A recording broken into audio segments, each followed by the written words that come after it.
හිත ගොඩාක් බරයි නම් හිතට පොඩි විවේකයක් දීලා හිත සැහැල්ලු කරගන්න. මේ කාරණාව කියන්න කල්පනා කළේ උසස් පෙළ විභාගයට මුහුණ දෙන දරුවෝ අපෙන් ඉල්ලීමක් කරලා තිබ්බා. ස්වාමීන් වහන්සේ හිත බරයි හිත සැහැල්ලු කරගන්නට අවවාදයක් කරන්න කියලා. මේක විභාගයට මුහුණ දෙන දරුවන්ට විතරක් නෙමෙයි. හිත බර වෙච්චි හැම දෙනාට මේක වටිනවා. අහන්න මේ කතාව. රමණීය විහාරී කියලා එක තෙරුන් වහන්සේ නමක් හිටියා. මේ තෙරුන් වහන්සේ පැවිදි ජීවිතයට පත් වුණාට පස්සේ ගොඩාක් හිත බර කරගත්තා. හිතලා හිත හොඳටම බර කරගත්තා. අන්තිමේ සිවුරු අරින්නම හිතුණා. මේ පැවිද්ද මට හරියන්නේ මං සිවුරු අරිනවා. එහෙම හිතාගෙන දැන් සිවුරු එරීම පිණිස ගමට යනවා. ඒ යන අතරමඟ උන්වහන්සේ පොඩි විවේකයක් ගන්නට කියලා රුක් සෙවණක වාඩි වෙලා හිටියා. ඒ රුක් සෙවණ තිබ්බේ පාර අයිනෙමයි. ඒ කාලේ වැස්ස. පාර මඩ වෙලා. ඒ වාඩි වෙලා හිටපු තැනට සමීපෙම තිබ්බා ටිකක් මඩ පිරිච්චි වලක්. ওই වෙලාවේ පාරේ එනවා එක කරත්තයක්. හොඳ ජව සම්පන්න ගුණෙක්. ඒ කරත්තය ඇදගෙන එනවා. අර මඩ වගුරෙන් යන්න යනකොටම මේ කරත්තේ තිබුණු බරට එක රෝදයක් හොඳටම එරුණා. මේ හොඳ ජව සම්පන්න ගුණා එරිච්චි රෝදේ උඩට ගන්න මුළු ඇඟේම හයි අරගෙන දෙතුන් වතාවක් ඇද්දා. ඇදලා හෙම්බත් වෙලා අන්තිමේ මේ ගුණාට කෙලින් හිටගෙන ඉන්න බැරුව එහෙම්ම දන ගැහුණා.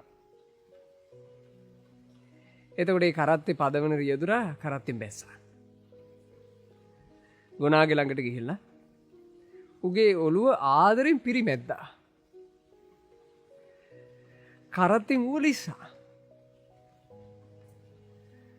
පොඩ්ඩක් පාර අයිනට අරන් ගිහිල්ලා වැවිලා තිබුණු තනකොළ තිබ්බ තැනක ඌට පොඩ්ඩක් විඩා අරින්න හැරියා.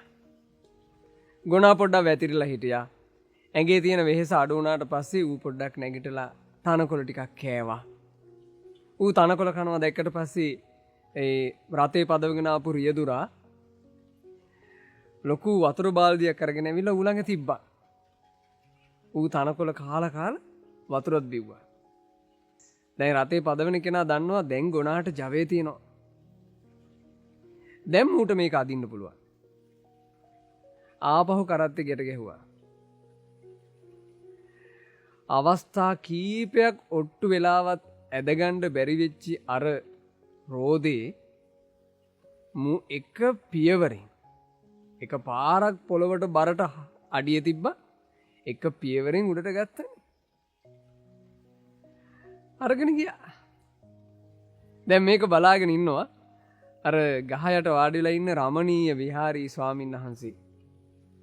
උන්වහන්සේ කල්පනා කළා ලොකු බරක් දුරක් ඇදගෙන ඇවිල්ලා මේ ජව සම්පන්න ගුණා හෙම්බත් වෙලා හිටියේ.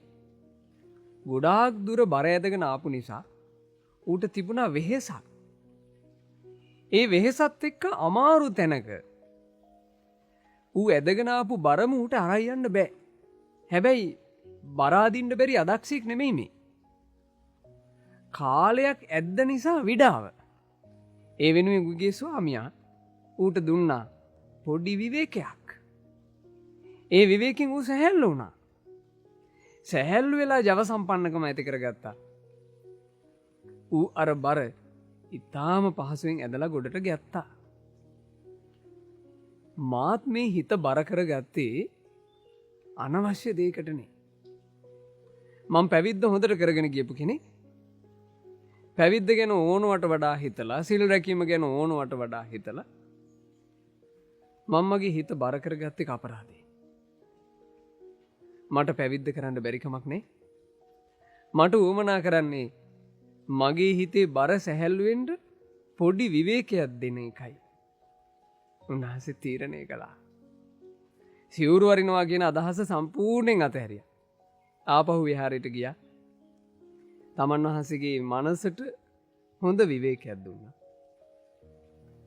හිත සැහැල්ලු කරගත්තා. ඊටාම ටික දවසකින් උන්වහන්සේ භාවනාව ඉහළටම දියුණු කරගෙන රහතන් වහන්සේ නම බවට පත් වුණා. ඒ රහතන් වහන්සේ අරහත්ත්වයට පත්වෙච්ච දවසේ අනෙක් වික්ෂුන් වහන්සේලාට කියනවා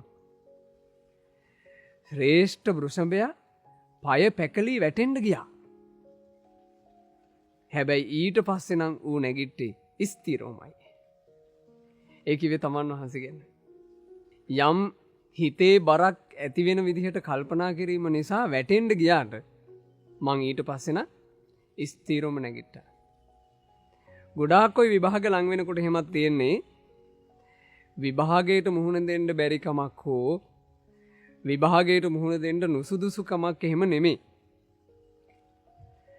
ටිකක් බර වැඩි වෙන ගතිය. විභාගේ මොන වගේ වෙයිද? මොන වගේ ප්‍රශ්න එයිද? උත්තර දෙන්න පුළුවන් වෙයිද? වෙලාව ඇති වෙයිද? ගොඩාක් ඒවා හිතෙනවා. ඒ හිතෙද්දී එනවා හිතට ලොකු බරක්. ඒ බර විසින් Tamanට කරන්න පුළුවන් දේ කරගන්න බැරි කරනවා. ඒ නිසා හිත බර නම් හිතට පොඩි විවේකයක් දෙන්න. හිත සැහැල්ලු කරගන්න. හිත සැහැල්ලු කරගන්න ගොඩාක් උදව් කරනවා. ඔයාලට කරන්න තියෙන දේ නෙමෙයි. කරපු දේ බලන්න. කරන්න තියෙන දේ ඊළඟට මේ වෙනකොට කරගන්න බැරි වෙච්ච දේ, පාඩම් කරගන්න බැරි වෙච්ච දේ, අතපසු වෙච්ච දේ ඒව බලනකොට හිත බරයි. හැබැයි ඔබ බලනවා නම් තමන් කරපු දේ මම මේ වෙනකොට කොච්චරක් පාඩම් කරලා තියෙනවද? කොච්චරක් වැඩ කරලා තියෙනවද? කොච්චරක් මහන්සි වෙලා තියෙනවද? විභාගය වෙනුවෙන් මං කොච්චර කාලයක් මේ වෙනකොට යම් පුහුණුවක් ලබලා තියෙනවද? පාස් පේපර්ස් ආදී කොච්චරක් කරලා තියෙනවද? ඒ ටික බලනකොට ඔබට ඒවි ජවයක්. අහන්න මේ කතාව.